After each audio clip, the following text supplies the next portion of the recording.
बिस्मिल्लाहिर्रहमानिर्रहीम। अस्सलाम वालेकुम माय यूट्यूब फैमिली, कैसे हैं आप लोग? उम्मीद है सब लोग खैरियत से होंगे।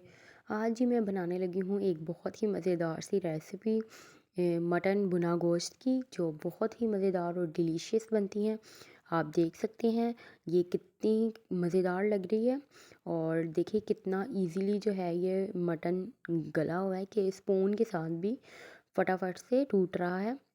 आप इस रेसिपी को ज़रूर ट्राई कीजिएगा, बहुत मज़ेदार बनी थी और दावतों के लिए तो ये बहुत ही अच्छी है। मैंने थोड़ा सा ग्रेवी में बनाया है, आप चाहें तो इसको बिल्कुल ड्राई कर सकते हैं, लेकिन मेरा ख़्याल है कि बिल्कुल ड्राई करने की बजाय थोड़ी थोड़ी ग्रेवी होनी चाहिए। अगर आप इसे नान या रोटी के साथ सर्व करते हैं तो खाली जो है वो नहीं खाया जाता। चलें जी इंग्रेडिएंट्स देख लेते हैं जी। 5 चम्मच दही है, नमक हस्बे ज़रूरत, कश्मीरी लाल मिर्च हाफ़ टी स्पून, रेगुलर लाल मिर्च 1 चम्मच, आधा चम्मच हल्दी, आधा चम्मच धनिया पाउडर, आधा चम्मच काली मिर्च पीसी हुई, और आधा चम्मच है जी कुटी लाल मिर्च, और आधा चम्मच ही काली मिर्च, दो बड़े साइज़ के प्याज, 2 टमाटर, 2 हरी मिर्ची, 1 लेमन, 1 टेबलस्पून भर के अदरक लहसुन का पेस्ट। साबुत मसालों में जी 1 दालचीनी है, 5 से 6 काली मिर्चें हैं, 2 कड़ी पत्ते हैं, बादियान का फूल है, 1 लौंग है, ज़ीरा है, और मीट है जी मेरे पास 500 ग्राम, और घी। मिट्टी की हांडी में इसको बनाने लगी हूँ, इससे इसका फ्लेवर बहुत ही अच्छा आता है। 2 टेबलस्पून मैंने ये देखें जी घी लिया है, इससे ज़्यादा मैं अपने घी नहीं डालना, क्योंकि जो मीट होता है उसमें भी थोड़ी बहुत जो होती है वो चर्बी वगैरह होती है, तो उससे भी ऑयल जो है वो काफ़ी ज़्यादा निकल आता है। अब जी जैसे ही मेरा ये ऑयल जो है वो मेल्ट होगा, घी, मैं इसमें शामिल कर दूँगी अपना मीट। 500 ग्राम है ये, और इसको मैं अच्छे से वॉश करके रखा हुआ है, तो मैं इसको शामिल कर दूँगी और इसकी अच्छी सी भुनाई करूँगी मैं 4 से 5 मिनट, कि जो इसकी रॉ स्मेल है वो बिल्कुल जो है वो ख़त्म हो जाए।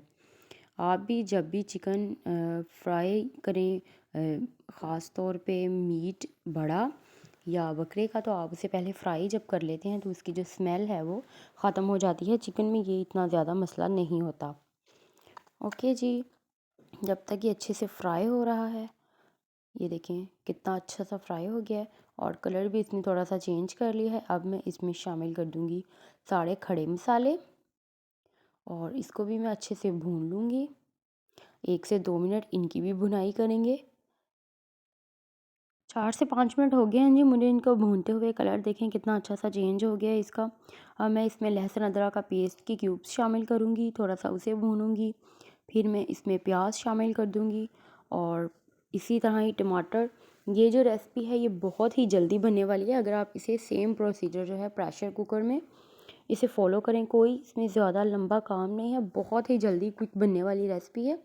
आप लोग ज़रूर ट्राई कीजिएगा।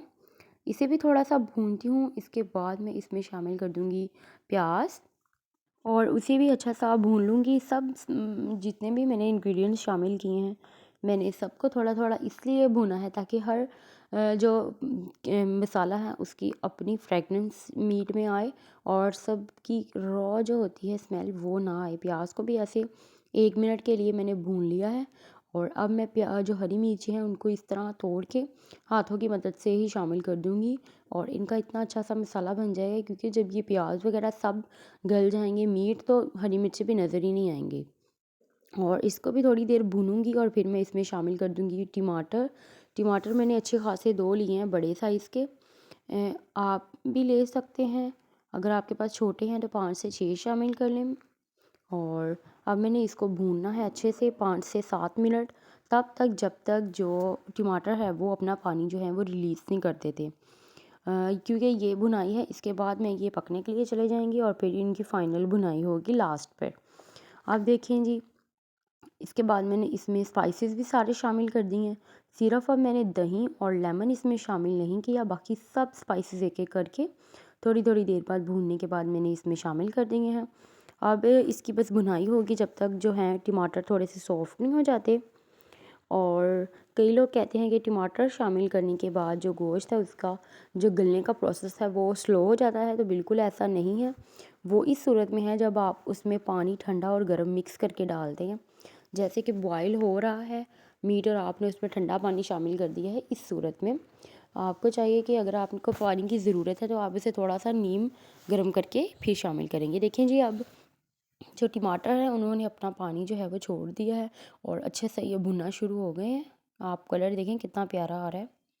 अब मैं इसमें शामिल करूँगी पानी। पानी मैंने इसमें 2 गिलास भर के शामिल किया है, इतना कि जो हमारा मीट है ना वो डिप हो जाए इसमें।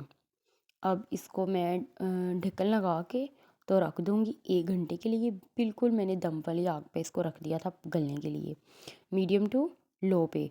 पहले मीडियम थी और बाद में लो, क्योंकि मिट्टी की हांडी में पकता रहता है जब आप चूल्हा बंद कर देते हैं तब भी। देखें जी, मैंने 1 घंटे बाद ढक्कन उठाया और कितना ज़बरदस्त था ये मसाला, और ये इतनी गर्म तेज की थी ना इस टाइम पे। और ये देखें कितना ज़बरदस्त ये मसाला भुना है। आप चाहें तो इसे इस तरह भी सर्व कर सकते हैं, लेकिन मुझे क्योंकि थोड़ा सा ग्रेवी में चाहिए था तब मैंने इसमें दही शामिल किया है।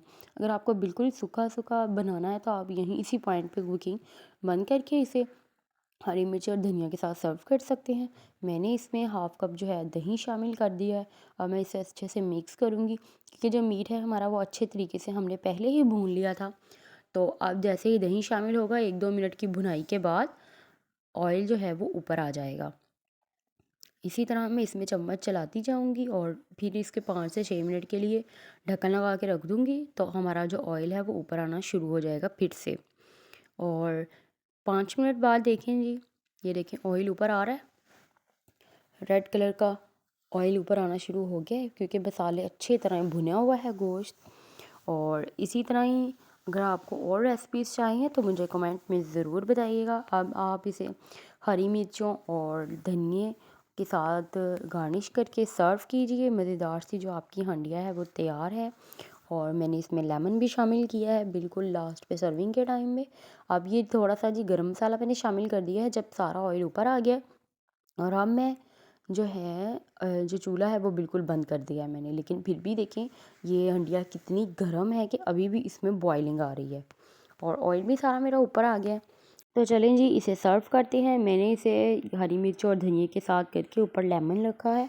आप भी चाहें तो इस तरह कर सकते हैं। आप इसे तंदूर की रोटी के साथ, नान के साथ, सैलड के साथ बनाएं और बहुत मज़ेदार ये रेसिपी बनेगी। ये देखें कितना प्यारा सी ऊपर जो है ऑयल की तह भी आ गई है और बहुत ही मज़ेदार रेसिपी है। मटन कढ़ाई है, भुना हुआ गोश्त कह लें, कोई हमने इसमें बाज़ारी मसाला शामिल नहीं किया, सब होममेड है। ओके जी, दुआओं में याद रखिएगा, रेसिपी ट्राई कीजिएगा। टेक केयर, अल्लाह हाफिज़।